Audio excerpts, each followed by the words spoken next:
सहनाववतु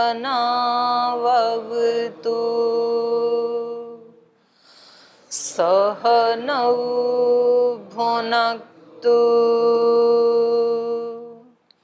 सह वीर्यं करवावहै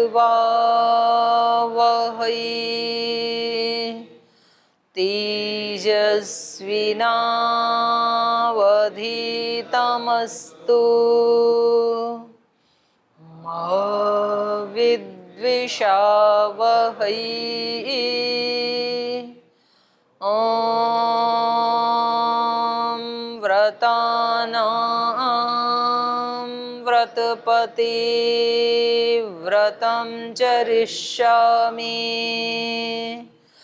तच्छकीयं तन्मे राध्यताम् इदमहमनृतात् सत्यमुपैमि। ॐ शान्ति शान्ति शान्तिः।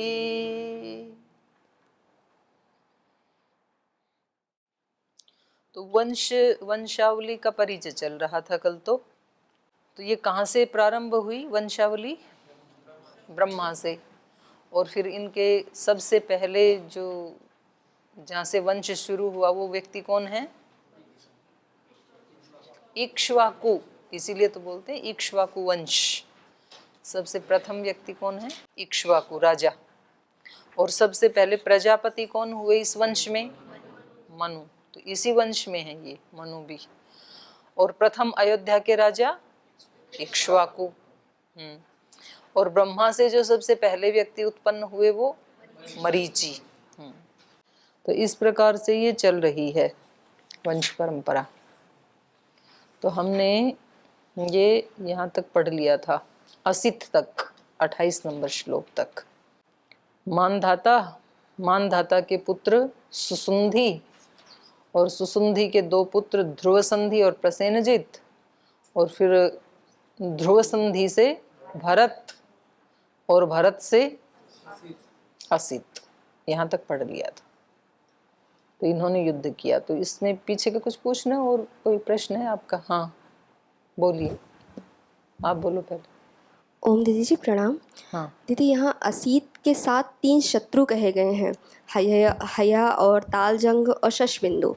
तो ये उनके कुल में ही उनके 3 शत्रु उत्पन्न हुए या मतलब बाहर से हैं कहीं? क्योंकि सारे ऐसा तो कोई भी यहाँ पर संकेत नहीं है कि ये कुल के ही हैं या बाहर के हैं। शत्रु तो बाहर वाले ही होते हैं। लेकिन क्योंकि दीदी ऊपर से सारे राजवंश के राजा हैं तो सबके साथ शत्रु तो होंगे ही कहीं ना कहीं।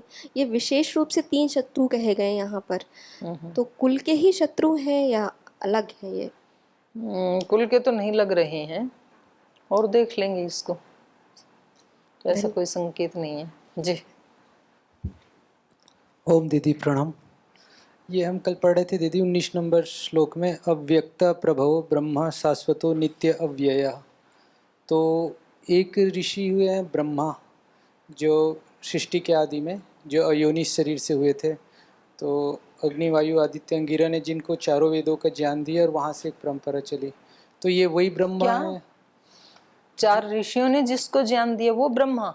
हाँ, एक हम तो ये पढ़ते हैं जो एक ऋषि हुए हैं। ये मेरी नॉलेज में नहीं है तो उन्होंने ब्रह्मा को ज्ञान दिया हो। उन्होंने अपने शिष्यों को तो दिया ही, लेकिन ये नाम से मुझे सृष्टि के आदि में तो सबसे पहले 4 ऋषि पैदा हुए हैं। वो एक एक को चारों वेदों का ज्ञान हुआ। फिर वो उनसे ब्रह्मा को आया। ब्रह्मा एक शरीरधारी ऋषि थे। ठीक तो ये वही ब्रह्मा है या अयोन? नहीं, यहाँ पे नहीं, कहा है? नहीं, यहाँ तो उस परात्पर ब्रह्म की बात कही जा रही है। क्योंकि ये तो अपनी वंशावली का वो दे रहे हैं ना परिचय, पूरी सृष्टि का तो दे नहीं रहे हैं कि सृष्टि कैसे उत्पन्न हुई। तो ये कह रहे हैं कि भाई एक तो ब्रह्मा है जो नित्य है, शाश्वत है, तो वो तो भगवान है। उसके बाद जहाँ से हमारा ये शुरू हुआ, तो ये शुरू हुआ मरीचि। तो हमारे कुल में जो ब्रह्मा का माने भगवान का जो प्रथम पुत्र है वो मरीचि है। जैसे मानो आप अपने व्यक्तिगत कुल का परिचय दें, तो जहां तक की वंशावली आपको पता चले, आपको तो क्या पता चलेगी, कोई जैसा बड़ा ऋषि हो, तो कहेंगे भाई एक तो भगवान है, परब्रह्म है, और उसके बाद हमारे कुल में प्रथम व्यक्ति ये हैं, मूल व्यक्ति ये हैं, ऐसे बता रहे हैं, ये मरीचि हैं जी। ओम दीदी प्रणाम। दीदी उस दिन आपने एक उदाहरण दिया था, जैसे माँ होती है तो बच्चे को ऐसे संबोधन करते हैं, मेरा वीर बेटा, क्योंकि वो होता नहीं है फिर भी ऐसे संबोधन करते थे। हमारे गुरुजन भी हमारे लिए ऐसे संबोधन करते हैं, लेकिन कभी कभी जो होता है ना उसके लिए व्यक्ति फिर अहंकारी बन जाता है। तो उसके हम तो कुछ और चीज़ के लिए बोलते हैं, लेकिन उल्टा पड़ जाए। यहाँ पे भी हम उस दिन देख रहे थे बच्चों को, हम कभी ऐसे प्रश्न, आप तो बहुत अच्छे हुई हो, फिर वो ऐसा सुन के ज़्यादा बंदा उद्दंडता करते हैं, फिर वहाँ क्या करना चाहिए? हाँ, ये तो होता ही है। मतलब व्यक्ति अगर सजग नहीं है तो वो दूसरे के शब्दों का या दूसरे की करुणा का या दूसरे के प्रेम का दुरुपयोग करता है फिर अनावश्यक रूप से। तो ऐसा तो मतलब हम सब के जीवन में होता ही है ना। महाराज जी हमें कितने उससे संबोधित करते हैं, कितना गौरव देते हैं, फिर हम ये सोच लेते हैं कि हम तो हैं ही ऐसे ही, जबकि हम ऐसे होते नहीं हैं। तो ये तो फिर व्यक्ति को खुद ही, वैसे तो हर पल ही याद रहे, हर पल याद नहीं रही तो कम से कम वो सुबह शाम एकांत में जब बैठे तो तब उस समय तो उसको अपने आप के साथ रहना चाहिए। भगवान के साथ जुड़ने से पहले अपने आप के साथ जुड़ना चाहिए। जो हम जीवन दर्शन वाली कक्षा में पढ़ते हैं ना, उपासना विषय चल रहा है आजकल, और वहाँ महर्षि दयानंद ने बताया युंजते धिय युंजते मन, ऐसे भगवान में अपने मन को, बुद्धि को जोड़ें। तो उसमें मेरा ये कहना है कि उससे पहले व्यक्ति अपने आप के साथ जुड़े। पहले प्रतिदिन कुछ समय तो ऐसा होना चाहिए जो व्यक्ति अपने आप के साथ रहे, जिसको गीता ने कहा आत्मन्येवात्मना तुष्ट। हम कभी भी अपने साथ रहना पसंद नहीं करते हैं, क्योंकि हमें डर लगता है उस शून्यता से। एक भय है हमारे अंदर, उस भय के कारण हम किसी ना किसी चीज के साथ जुड़ के रहना चाहते हैं, और उस शून्यता का जब तक हम सामना नहीं करेंगे तब तक हम उसको जीत नहीं सकते हैं, और तब तक हम अभय हो नहीं सकते हैं। और व्यक्ति अभय जब तक नहीं होगा तो दैवी संपद जीवन में आ नहीं सकती है, क्योंकि दैवी संपद का पहला ही गुण क्या है। तब तक हम श्लोक तो बोलते रहेंगे, सबको याद भी करा देंगे, नए आने वाले बच्चों को भी करा देंगे, अभयम सत्व संशुद्धिर, टीवी पे भी सुना देंगे, पर अभय होंगे नहीं हम, वो निर्भयता आएगी नहीं तब तक, जब तक कि उस मृत्यु का सामना नहीं होगा। अटल सत्य है मृत्यु हमारे जीवन का, शून्यता, उससे व्यक्ति डरता है। तो इसलिए वो उपासना में भी किसी मंत्र का आलम्बन लेगा, सुबह उठते ही वो अखबार का आलम्बन लेता है, सुबह उठते अखबार पढ़ता है। अब कोई पूछे कि मनुष्य जीवन की सार्थकता है क्या अखबार पढ़ना, अखबार नहीं पढ़ेगा तो न्यूज़ सुनेगा। तो उसमें कौन सी चीज़ें ऐसी होती हैं जो चेतना के स्तर को ऊंचा उठाएंगी। दिल्ली में कहाँ खड्डे में पानी भर गया, कहाँ सड़क टूट गई, कहाँ कोई गाड़ी एक्सीडेंट होके खड्डे में गिर गई, कहाँ पर बिजली गिर गई, कहाँ कुछ आतंकवादियों के साथ झगड़ा हो गया, कहाँ गाय को काट दिया, यही तो न्यूज होती हैं और क्या होती हैं। तो ये सारी चीजें बटोर करके हम अपने अंदर कौन सी अपने जीवन की सार्थकता सिद्ध करना चाहते हैं, कौन सी सार्थकता इसमें। फिर उसके बाद अखबार पढ़ा, फिर उसके साथ बाद थोड़ा सा जो घर में रहते हैं उनकी बात कर रही हूँ, तो वो अपनी पत्नी के साथ थोड़ा गपशप करेंगे, फिर नाश्ता आ जाएगा, फिर नाश्ता खाएंगे, फिर ऑफिस चले जाएंगे, फिर ऑफिस में जाके भी कोई ऐसी सार्थकता का तो काम है नहीं, कुछ से बातचीत करेंगे, कुछ थोड़ा बहुत काम करेंगे, फिर शाम को आ जाएंगे, फिर शाम को वही न्यूज़ देखेंगे, वही सीरियल देखेंगे, खाना खाएंगे, सो जाएंगे। एक दिन के बाद दूसरा दिन आएगा, तीसरा दिन आएगा, चौथा आएगा, यही आना जाना चलता रहेगा, ऑफिस घर, बातचीत, अखबार, ये वो, एक दिन मर जाएंगे। जीवन का अंत तो होगा ना, जरूरी है मौत तो। आप कितना भी भुलाने की कोशिश करें, आप इस शब्द को कितना भी अशुभ बोलें, लेकिन ये तो आएगा पक्का। और प्रतिपल मर रहे हैं, तो हम उस मृत्यु का सामना नहीं करना चाहते हैं, और उसका सामना किए बिना जीवन की सार्थकता सिद्ध हो नहीं सकती है। जीवन निरर्थक ही है। अब किसी व्यक्ति से पूछे, भाई आप ये इतना सारा काम धंधा ये सब क्यों कर रहे हैं? बोले रोटी के लिए। रोटी किस लिए खाते हैं? जीने के लिए। जीवन किस लिए जीते हैं? रोटी के लिए। रोटी किस लिए खाते हैं? जीने के लिए। रोटी जीना, बस ये एक साइकिल चल रहा है, टूट नहीं रहा है कहीं भी। तो ये रोटी और ये जीना, इन दोनों के बीच में कोई मानव जीवन की सार्थकता दिख रही है? कोई सार्थकता? दूसरे प्राणी भी कर ही रहे हैं ना। घास गाय किस लिए खाती है? जीने के लिए। जी किस लिए रही है? घास खाने के लिए। और तो कोई सार्थकता है नहीं। ऐसा ही, इतना ही यदि मनुष्य का जीवन है, तब तो ये महती विनष्टि है। और इससे उल्टा भी हो सकता है कि उसका हर पल क्या है? दिव्य आनंद से युक्त रहने का। अगर वो अपना संबंध कुछ उच्च शक्तियों के साथ जोड़ ले, अभी तो जोड़ रखा है रोटी के साथ, खाने के साथ, रूप रस गंध के साथ, तो इसमें तो कोई ज्यादा सार्थकता है नहीं। ये तो बाकी के प्राणी भी जी ही रहे हैं, तो ये जीवन तो नहीं है। सांस लेना है, ठीक है, भगवान ने डाल दिए सांस, किसी दिन निकाल लेगा वो। पर उसके अतिरिक्त यदि जीता है, तो फिर वो प्रतिपल उस दिव्यता को ग्रहण करने में, उसका आनंद उठाने में सक्षम हो जाता है। तो इसलिए व्यक्ति को कुछ समय अपने साथ जीना चाहिए। चलो वो तो टीवी देख लेते हैं, अखबार पढ़ लेते हैं। गुरुकुल वाले, सन्यासी, ब्रह्मचारी, वो किसके साथ जुड़ते हैं? वो कोई भजन लगा लेंगे। उन्होंने अपने मोबाइल में, किसी ने तो डाउनलोड कर रखे हैं, किसी ने किसी के प्रवचन अच्छे लगते हैं तो वो डाउनलोड कर रखे हैं, किसी ने कोई पुस्तक रखी हुई है, वो अच्छी पुस्तक पढ़ता है। अच्छी पुस्तकें पढ़नी चाहिए। अभी भी हम अच्छी पुस्तक ही पढ़ रहे हैं, अच्छे काम करने चाहिए, पर कुछ समय तो अपने साथ रहने का व्यक्ति को निकालना चाहिए, अपने ही साथ। और जैसे ही आप अपने साथ रहेंगे ना, तो ये सारी चीजें हटेंगी फिर।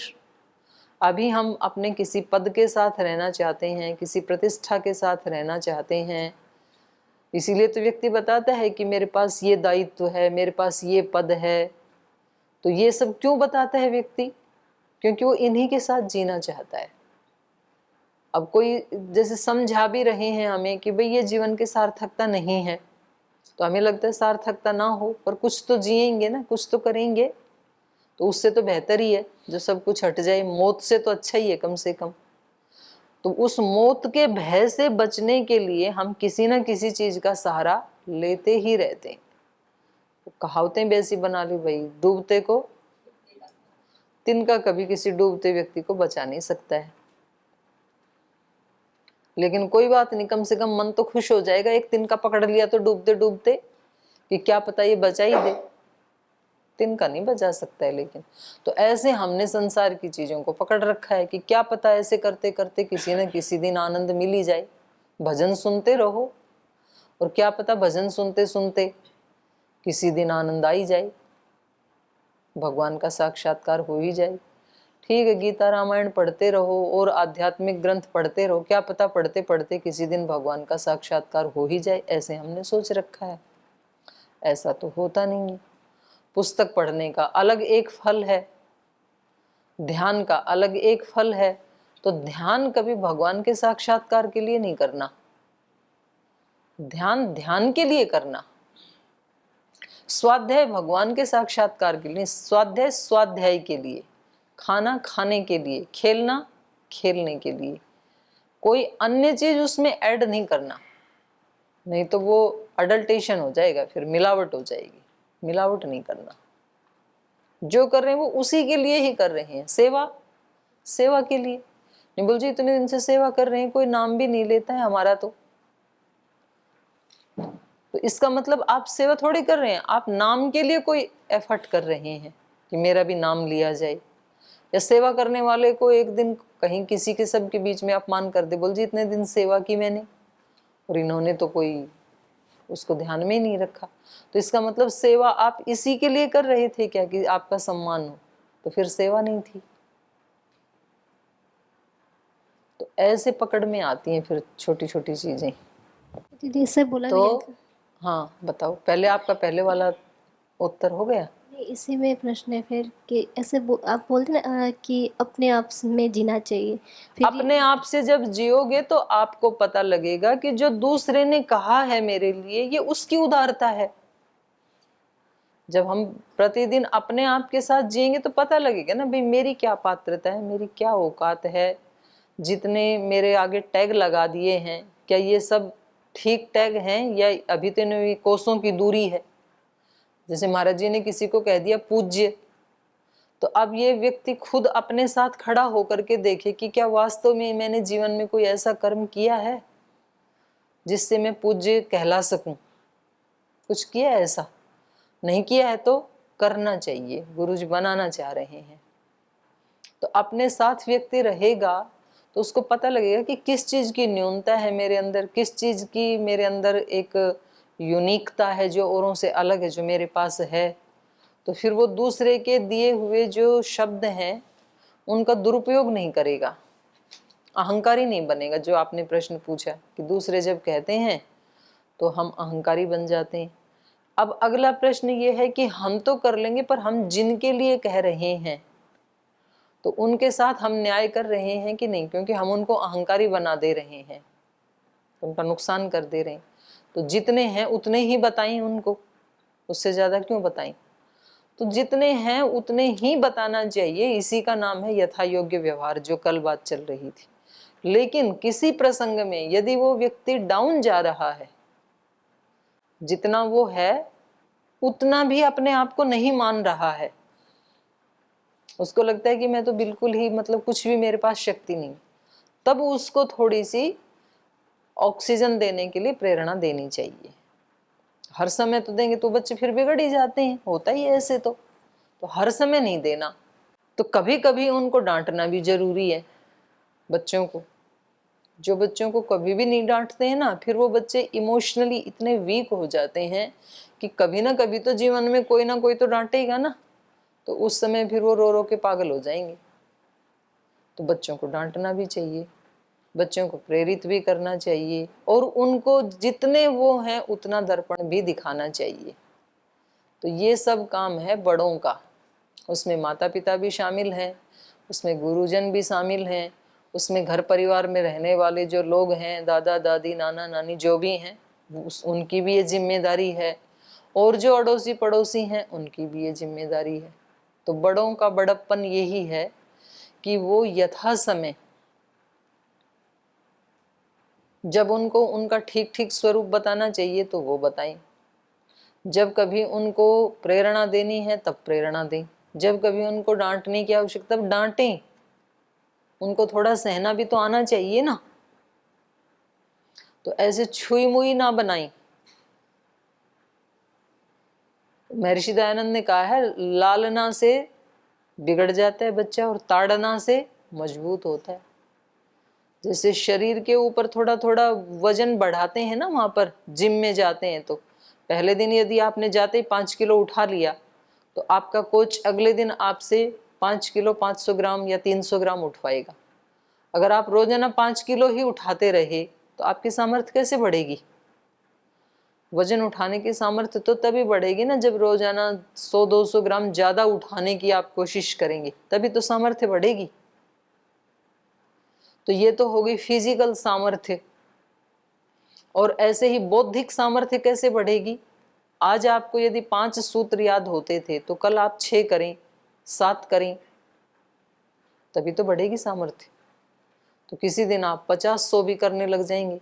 और यदि आपने एक लकीर खींच दी, लकीर के फकीर बन गए कि 5 से आगे करना ही नहीं है, तो सामर्थ्य नहीं बढ़ेगी।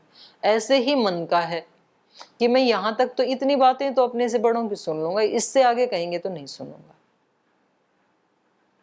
तो फिर उससे आगे की सामर्थ्य कैसे बढ़ेगी? इतनी सामर्थ्य तो आप में आज भी है ही, तो इससे ज्यादा सामर्थ्य कैसे बढ़ेगी संघर्षों को सहने की, प्रतिकूलताओं को सहने की, जब आप उससे थोड़ा ज्यादा भी किसी दिन सहन करेंगे। अब इतना तो व्यक्ति सामान्य रूप से तो संयमी है ही, लेकिन उसको जब कोई छोटे मोटे वेग आते हैं उस समय वो उसको सहन करे, तभी तो फिर वो बहुत सारे बड़े बड़े प्रलोभनों को, बड़े वेगों को भी ठोकर मारने में समर्थ तभी तो होगा। तो इसलिए जो आपने पूछा कि जी हम ऐसे बच्चों को बोल देते हैं तो वो बच्चे फिर अपने आप को वैसा ही मान लेते हैं, तो इससे फिर उनका नुकसान होता है। तो उसका उत्तर ये है जो इतना बड़ा मैंने दिया कि उनको यथा समय, अलग अलग समय में हमें अलग अलग तरह से उनको बताना चाहिए, उनकी सामर्थ्य भी बतानी चाहिए, कभी बिना सामर्थ्य के भी प्रेरित करना चाहिए, उससे अधिक भी सामर्थ्य बतानी चाहिए। आत्मा में तो है ही अनंत सामर्थ्य, तो वो कोई असत्य भाषण भी नहीं होगा, और फिर जितने हैं उतना भी बताना चाहिए। ठीक है, और कोई प्रश्न किसी का? जी। ओम प्रणाम माता जी। इसमें जो अव्यक्त प्रभु ब्रह्मा शाश्वतो नित्य अव्यय वाली जो पंक्ति आई है, इसमें अव्यक्त से ब्रह्मा जी की उत्पत्ति है क्या, फिर जो अव्यक्त है वही ब्रह्म है? हाँ, अव्यक्त ब्रह्म मतलब जो ईश्वर का स्वरूप है, जिसकी कोई मनुष्य जैसी आकृति नहीं बनाई जा सकती है, उस दृष्टि में अव्यक्त कहा। मतलब जैसे अव्यक्त को ही ब्रह्मा जी कहे। हाँ, अव्यक्त को ही ब्रह्म कहा। ब्रह्म मतलब विराट, ब्रह्म मतलब ईश्वर, ब्रह्म मतलब ज्ञान। और वो कैसा है? नित्य है, शाश्वत है, अव्यय है, कभी चेंज नहीं होता है, अव्यक्त है, उसको अभिव्यक्त नहीं कर सकते हैं। इसमें जो हिंदी में जो इन्हें ट्रांसलेट किए हैं वो तो थोड़ा अलग दिया है इसमें, जैसे ब्रह्मा जी की उत्पत्ति का कारण अव्यक्त है ऐसा लिखे। नहीं, ये तो ऐसे कह देते हैं, हिंदी में तो कई बार उसका भावार्थ ट्रांसलेट कर देते हैं, पर ये जो श्लोक है ये तो सीधा ही कह रहा है, अव्यक्तः प्रभवः ब्रह्म शाश्वतः नित्य अव्ययः। सारे प्रथमांत है ना, तो उससे ये अर्थ कैसे निकलेगा? पंचम्यंत नहीं है ना ये। तस्मात् मरीचि संजज्ञे, अगली पंक्ति में है फिर कि वो ब्रह्म तो ऐसा ऐसा है, ऊपर सारे प्रथमांत हैं, ये तो ब्रह्म के विशेषण हैं, वो ब्रह्म ऐसा है। और फिर उससे ये सृष्टि हुई, तो हमारी वंशावली में सबसे पहले मरीचि पैदा हुए। तो इसीलिए तो ऊपर अव्यक्त शब्द भी जो है, अव्यय शब्द भी है। अव्यक्त तो हिंदी में दिया है, ऊपर तो अव्यक्त है ही नहीं। हाँ, शुरू में ही है अव्यक्तः प्रभवः, तो वो जो अव्यक्त है उससे मरीचि पैदा हुए। तो इसका मतलब ये है कि जो भगवान है उससे हमारी वंशावली में जो प्रथम पुरुष हैं वो मरीचि उत्पन्न हुए। ऐसे तो मरीचि से पहले भी कोई सृष्टि नहीं थी, ऐसा थोड़ा ही है भाई, मरीचि कोई आदि पुरुष थोड़े ही है। तो जो हम ये कहें कि वे भगवान से पहले, ये अपनी वंशावली का परिचय दे रहे हैं कि भाई सबसे पहले प्रथम तो हम परमपिता परमात्मा को मानते हैं, वो अव्यक्त हैं, अव्यय हैं, नित्य हैं, शाश्वत हैं।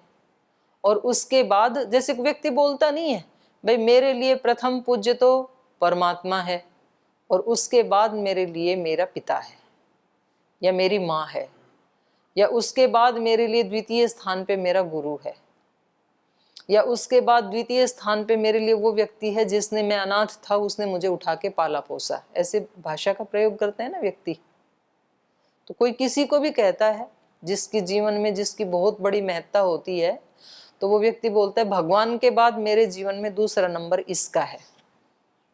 जैसे श्रद्धेय स्वामी जी महाराज कई बार बोलते हैं कि भाई भगवान के बाद मेरे जीवन में दूसरा स्थान माँ का है, माँ को बहुत मानते हैं ना।